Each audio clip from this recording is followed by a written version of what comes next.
जय हिंद दोस्तों, आप सभी का स्वागत है A1 गुरुकुल यूट्यूब चैनल पर। दोस्तों एसएससी जीडी परीक्षा 2023। दोस्तों जिन भी साथियों का अभी तक एग्जाम नहीं हुआ है, आप लोग इस वीडियो को शुरू से लेकर लास्ट तक जरूर देखेगा। दोस्तों एसएससी जीडी में अभी तक जितने भी शिफ्टों में एग्जाम लिया जा चुका है, बिल्कुल उसी पैटर्न पर आज का क्लास होने वाला है। दोस्तों अगर आपका एग्जाम अभी तक नहीं हुआ है तो आप लोग एनालिसिस वीडियो के साथ साथ प्रैक्टिस सेट भी लगाते रहिए। अगर आप लोग अच्छा से प्रैक्टिस सेट लगाते हैं तो आप एग्जाम में अच्छा से अच्छा स्कोर कर पाएंगे। दोस्तों आपके एग्जाम में 80 में से 60% भी प्रश्न 60% भी प्रश्न स्टूडेंट बना करके नहीं आ पा रहे हैं, क्योंकि दोस्तों ये प्रैक्टिस की कमी की वजह से। दोस्तों हमारे चैनल पर रोज इसी तरह के प्रैक्टिस सेट का वीडियो आते रहता है। दोस्तों आपका एग्जाम जब तक चलेगा तब तक ये क्लास जारी रहेगा। दोस्तों अगर हमारे चैनल पर पहली बार आए हैं, चैनल को सब्सक्राइब कर ले, साथ में बेल आइकन प्रेस करके ऑल पर क्लिक कर ले, ताकि आगे आने वाले वीडियो का नोटिफिकेशन आपको पहले मिल सके और आप एग्जाम में अच्छा से अच्छा स्कोर कर पाए। चलिए दोस्तों देखते हैं पहला प्रश्न।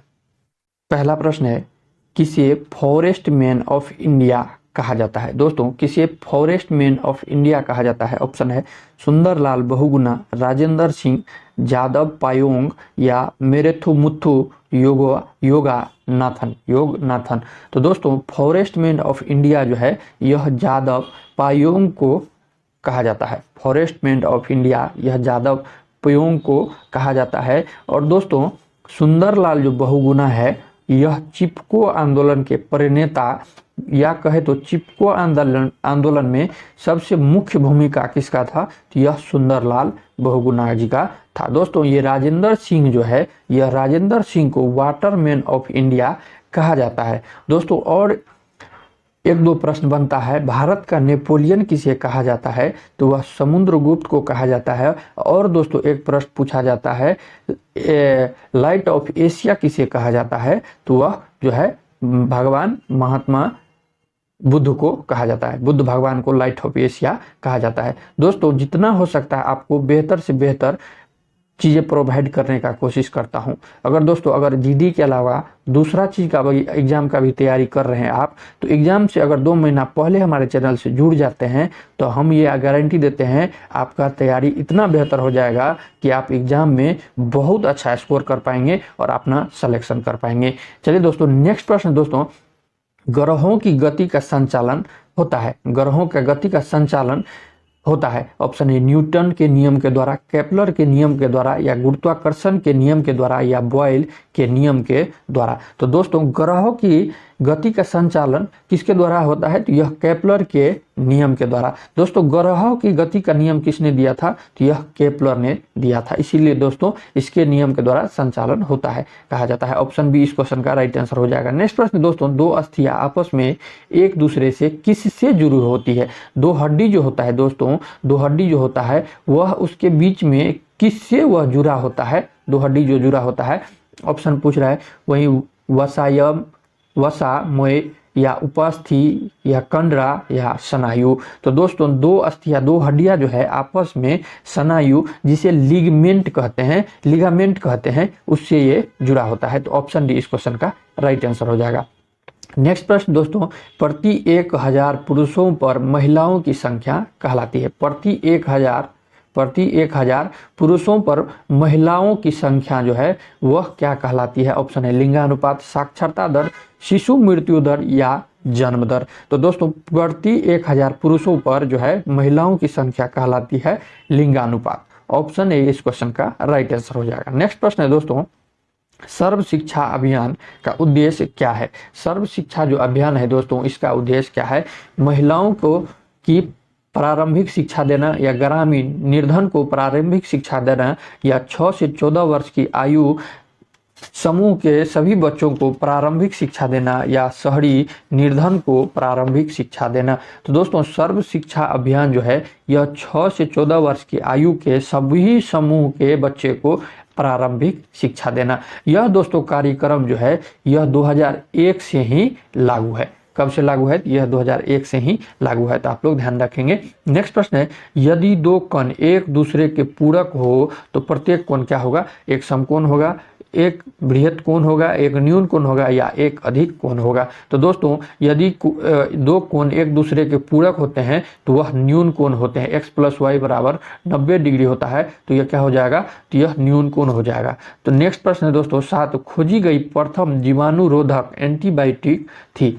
खोजी गई प्रथम जीवाणुरोधक एंटीबायोटिक कौन सी थी? पेनिसिलिन थी, स्ट्रेप्टोमाइसिन थी, या टेट्रासाइक्लिन थी, या नियमोमाइसिन थी? तो दोस्तों खोजी गई प्रथम जीवाणुरोधक एंटीबायोटिक जो थी यह पेनिसिलिन थी। कौन सी? तो यह पेनिसिलिन थी। दोस्तों पेनिसिलिन की खोज किसने किया था? तो यह अलेक्जेंडर फ्लेमिंग ने पेनिसिलिन की खोज किया था। तो आप लोग ध्यान रखेंगे। नेक्स्ट प्रश्न दोस्तों, अगर यह वीडियो आपको अच्छा लग रहा हो तो आप लोग हमारे चैनल को जरूर सब्सक्राइब करेंगे। चलिए दोस्तों 8 नंबर प्रश्न है, सौर सेल बनाने के लिए कौन सा पदार्थ उपयोग किया जाता है? सोलर सेल होता है जो दोस्तों, उसका बनाने के लिए उसमें क्या चीज का प्रयोग किया जाता है? सिलिकॉन, कार्बन, लेड यानी सीसा, या एल्युमिनियम? तो सौर सेल बनाने के लिए दोस्तों उसमें सिलिकॉन का उपयोग किया जाता है। तो ऑप्शन ए इस क्वेश्चन का राइट आंसर हो जाएगा। नेक्स्ट प्रश्न दोस्तों, मूली एक रूपांतरित है। मूली जो हम लोग खाते हैं दोस्तों वह क्या है? मूल है, कंद है, फल है, या पुष्प है? तो मूली एक क्या है? तो यह मूल है,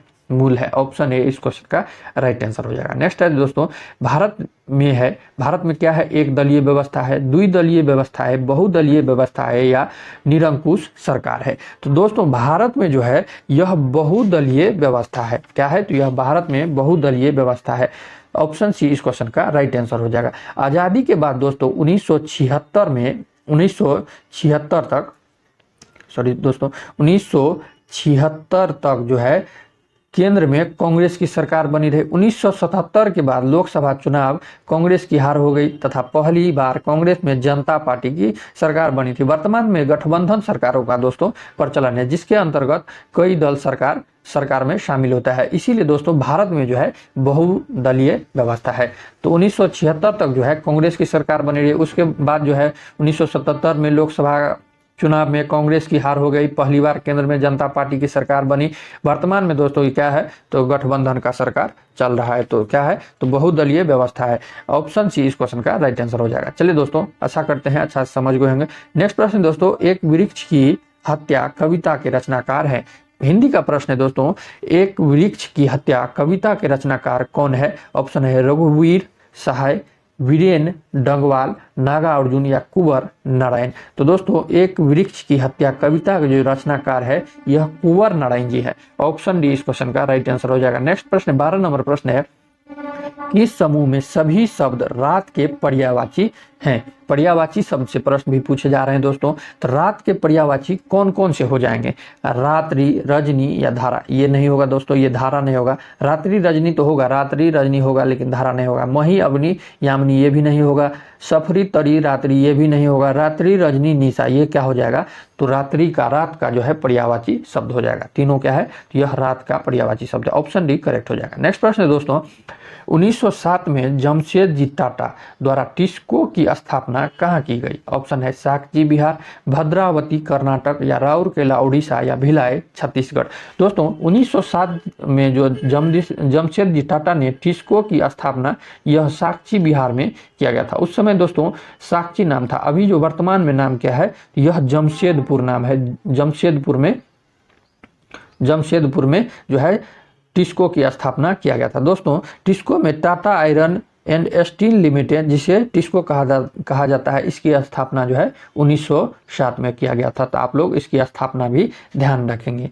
नेक्स्ट प्रश्न है दोस्तों, 14 नंबर प्रश्न है, 2011 की जनगणना के अनुसार भारतवर्ष में अधिकतम जनसंख्या घनत्व वाला राज्य है। दोस्तों बहुत ही महत्वपूर्ण प्रश्न है। जनगणना से आपका हर एक शिफ्ट में प्रश्न पूछे जा रहे हैं।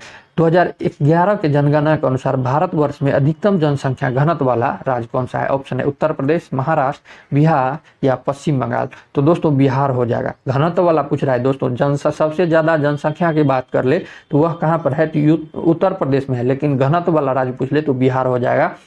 दूसरे नंबर पर आता है दोस्तों घनत्व में तो वह पश्चिम बंगाल आता है। तीसरे नंबर पर केरल आता है, और चौथे नंबर पर जो है उत्तर प्रदेश आता है। तो कम से कम आप लोग 4 याद रखेंगे। सबसे अधिक घनत्व वाला राज्य, पहला बिहार, दूसरा पश्चिम बंगाल, तीसरा केरल, और चौथा जो है उत्तर प्रदेश हो जाएगा। इससे ज़्यादा नहीं पूछ सकता है आपके एग्जाम में। अगर दोस्तों जनसंख्या की बात हो ही गया है तो और बता देते हैं सबसे ज़्यादा जनसंख्या कहाँ पर है। तो वह सबसे ज़्यादा जनसंख्या जो है यह यूपी यानी कि उत्तर प्रदेश में है। दूसरे नंबर पर महाराष्ट्र आता है, तीसरे नंबर पर बिहार आता है और चौथे नंबर पर वेस्ट बंगाल आता है और पाँचवें नंबर पर आंध्र प्रदेश आता है। दोस्तों एग्जाम में जो है अभी तक में बिहार तक तीसरे नंबर तक पूछा जा चुका है, तो आपको हम 5 तक बता दिए, आप लोग ध्यान रखेंगे। फिर से एक बार सुन लीजिए, सबसे ज़्यादा जनसंख्या वाला राज्य यूपी है, पहला नंबर पर, दूसरे नंबर पर महाराष्ट्र है, तीसरे नंबर पर बिहार है, चौथे नंबर पर वेस्ट बंगाल पश्चिम बंगाल है और पांचवें नंबर पर आंध्र प्रदेश है। अगर दोस्तों आपको याद ना हो तो आप लोग कॉपी में लिख लेंगे। नेक्स्ट प्रश्न है दोस्तों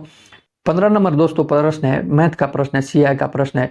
कितना धन 2 वर्ष में 12% प्रति वर्ष वार्षिक ब्याज की दर से इतना रुपया हो जाएगा, तो जबकि ब्याज की गणना वार्षिक हो। ब्याज की गणना क्या कर रहा है दोस्तों, वार्षिक कह रहा है। तो दोस्तों सीआई का प्रश्न है, तो सीआई का फॉर्मूला क्या होता है, मिश्र धन बराबर मूलधन इंटू 1 प्लस आर यानी रेट बट्टा 100 पावर में यहाँ क्या हो जाएगा टाइम। तो मिश्र धन कितना दिया हुआ है 2508.80 ये पॉइंट है दोस्तों, बराबर मूलधन इंटू 1 प्लस आर का मान कितना दिया है तो 12% 12/100 और टाइम कितना है तो दोस्तों 2, तो पावर में क्या हो जाएगा 2। अब इसको दोस्तों काटेंगे तो कितना हो जाएगा 2000 रुपया हो जाएगा। आप लोग काट खोट कर लीजिएगा। चलिए दोस्तों नेक्स्ट आगे बढ़ते हैं। 16 नंबर प्रश्न है, वायवीय श्वसन में ग्लूकोज के विखंडन से प्राप्त होता है। वायवीय श्वसन में ग्लूकोज के विखंडन से क्या प्राप्त होता है। ऑप्शन है एथेनॉल एवं कार्बन डाइऑक्साइड, लैक्टिक अम्ल एवं कार्बन डाइऑक्साइड एवं जल, या एथेनॉल एवं जल। तो दोस्तों वायवीय श्वसन में जो है ग्लूकोज के विखंडन से कार्बन डाइऑक्साइड एवं जल का जो है निर्माण होता है। किसका होता है, यह जल का निर्माण होता है। नेक्स्ट प्रश्न है, अंतर्राष्ट्रीय न्यायालय का मुख्यालय किस शहर में है। अंतर्राष्ट्रीय न्यायालय का मुख्यालय दोस्तों वह किस शहर में है। ऑप्शन है मॉस्को, रोम, हेग या सिडनी। तो दोस्तों यह कहाँ पर है, तो यह हेग नीदरलैंड में है। कहाँ पर है, तो यह हेग नीदरलैंड में है। दोस्तों इसकी अंतर्राष्ट्रीय न्यायालय की मुख्यालय न्यायालय की जो है इसकी स्थापना कब किया गया था, तो यह 1945 में किया गया था। जून 1945 में अंतर्राष्ट्रीय न्यायालय का जो है स्थापना किया गया था। तो आप लोग स्थापना भी ध्यान रखेंगे। नेक्स्ट प्रश्न दोस्तों, नाइट्रोजन गैस वायुमंडल में कितने प्रतिशत उपस्थित है। ऑप्शन है 50%, 7%, 21% या 78%। तो दोस्तों हमारे वायुमंडल में सबसे ज़्यादा कौन सा गैस है, तो यह नाइट्रोजन गैस है, जो कितना परसेंट है, यह 78%, 78% है। नाइट्रोजन गैस हमारे वायुमंडल में सबसे अधिक पाए जाने वाला गैस है। नेक्स्ट प्रश्न है, रासायनिक परिवर्तन का उदाहरण है। रासायनिक परिवर्तन का उदाहरण क्या है, जल का जमना, चीनी का पिघलना, दूध का खट्टा होना या लवण का क्रिस्टलीकरण होना। तो दोस्तों रासायनिक परिवर्तन क्या हो जाएगा, यह दूध का खट्टा होना यह रासायनिक परिवर्तन हो जाएगा। लवण का क्रिस्टलीकरण, चीनी का पिघलना, जल का जमना, ये सब क्या है, तो यह भौतिक परिवर्तन है। तो आप लोग ध्यान रखेंगे। नेक्स्ट प्रश्न है, निम्नलिखित में से कौन सी रबी फसल नहीं है, यानी कि खरीफ फसल है। क्या है, तो खरीफ फसल है गेहूं, सरसों, चना या ज्वार। तो दोस्तों ये ज्वार जो है यह रबी फसल नहीं खरीफ फसल है। क्या है, तो यह खरीफ फसल है। ऑप्शन डी इस क्वेश्चन का राइट आंसर हो जाएगा। नेक्स्ट प्रश्न है दोस्तों, एमनेस्टी इंटरनेशनल कहाँ पर है। एमनेस्टी इंटरनेशनल कहाँ पर है। ऑप्शन है इंटरनेशनल क्या है, आर्थिक संगठन है, सैन्य संगठन है, या मानव अधिकार संगठन है, या राजनीतिक संगठन है। तो दोस्तों एमनेस्टी इंटरनेशनल जो है यह मानव अधिकार संगठन क्या है, तो यह मानव अधिकार संगठन है। दोस्तों इसका मुख्यालय जो है कहाँ पर है, इसका मुख्यालय लंदन में है। कहाँ पर है, तो यह लंदन में है। इसकी स्थापना की बात कर ले तो दोस्तों इसकी स्थापना 28 मई 1961 को किया गया था। 1961 को किया गया था। और दोस्तों 1977 में इसे नोबेल शांति पुरस्कार भी दिया गया था। तो आप लोग ध्यान रखेंगे 1977 में इसे नोबेल शांति पुरस्कार भी दिया गया था। चलिए दोस्तों नेक्स्ट प्रश्न है, बारदोली सत्याग्रह में मुख्य भूमिका किसने निभाई थी। बारदोली सत्याग्रह में मुख्य भूमिका किसने निभाई थी। ऑप्शन है वल्लभ भाई पटेल, महात्मा गांधी, जवाहरलाल नेहरू या बाल गंगाधर तिलक। तो बारदोली जो सत्याग्रह है दोस्तों उसमें मुख्य भूमिका वल्लभ भाई पटेल ने निभाई थी। तो ऑप्शन ए इस क्वेश्चन का राइट आंसर हो जाएगा। दोस्तों बारदोली सत्याग्रह कब हुआ था? तो यह 1928 में हुआ था। बारदोली जो सत्याग्रह थी वह 1928 ईस्वी में हुआ था। नेक्स्ट प्रश्न है दोस्तों, जीडीपी का तात्पर्य क्या होता है? ऑप्शन है सामान्य घरेलू मापक, सकल घरेलू उत्पाद, सकल विभिन्न उत्पाद या सामान्य घरेलू उत्पाद। तो जीडीपी का मतलब होता है दोस्तों सकल घरेलू उत्पाद। ऑप्शन बी राइट हो जाएगा। जीडीपी का अगर इंग्लिश में क्या हो जाएगा तो यह ग्रॉस, पूर्ण रूप क्या हो जाएगा, फुल फॉर्म क्या हो जाएगा, ग्रॉस डोमेस्टिक प्रोडक्ट होता है। ग्रॉस डोमेस्टिक प्रोडक्ट जिसे सकल घरेलू उत्पाद कहते हैं। ऑप्शन बी राइट हो जाएगा। नेक्स्ट प्रश्न है 24 नंबर प्रश्न है, अल्प बेरोजगारी तब होती है जब लोग काम करना नहीं चाहते, सुस्त ढंग से काम करते हैं, अपनी क्षमता से कम काम करते हैं या उनके काम के बदले भुगतान नहीं दिया जाता है। तो दोस्तों अल्प बेरोजगारी तब होता है जब अपनी क्षमता से कम काम करते हैं। दोस्तों ये इकोनॉमिक्स का प्रश्न है। इकोनॉमिक्स में इसी तरह के प्रश्न होते हैं, आप लोग इसे भी पढ़ना है। नेक्स्ट प्रश्न है ऑप्शन सी राइट हो जाएगा। नेक्स्ट प्रश्न है 25 नंबर प्रश्न है, भारत में पहला भूमिगत रेलवे, मेट्रो रेलवे, दोस्तों भूमिगत मेट्रो रेलवे कहाँ बनाया गया था? भारत में पहला भूमिगत मेट्रो रेलवे कहाँ बनाया गया था? मुंबई में, नई दिल्ली में, चेन्नई में या कोलकाता में? तो दोस्तों भारत में पहला भूमिगत मेट्रो रेलवे जो है यह कोलकाता में चलाया गया था। दोस्तों कोलकाता में यह कब चलाया गया था? तो यह 24 अक्टूबर 1984 को यह कोलकाता में पहला भूमिगत मेट्रो रेल चलाया गया था। तो ऑप्शन डी राइट हो जाएगा। चलिए दोस्तों मिलते हैं नेक्स्ट वीडियो में। अगर यह वीडियो आपको अच्छा लगा हो तो चैनल को आप लोग जरूर सब्सक्राइब करेंगे और मिलते हैं नेक्स्ट वीडियो में। तब तक के लिए जय हिंद, जय भारत।